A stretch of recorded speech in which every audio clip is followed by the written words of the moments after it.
Welcome back. You can output your design as a printed document.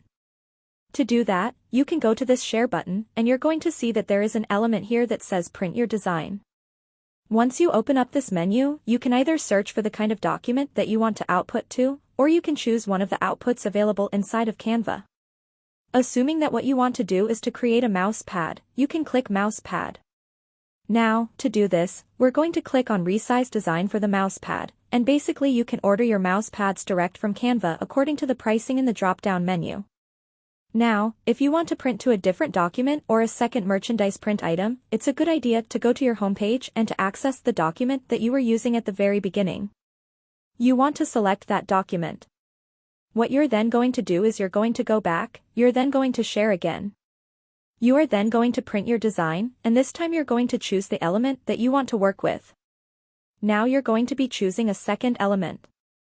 The element will resize the design on your behalf, and when that's done, Canva does share a copy with you and you will then order this item directly from Canva. Okay, it's with that, thanks, and I'll see you either in another video or in another course.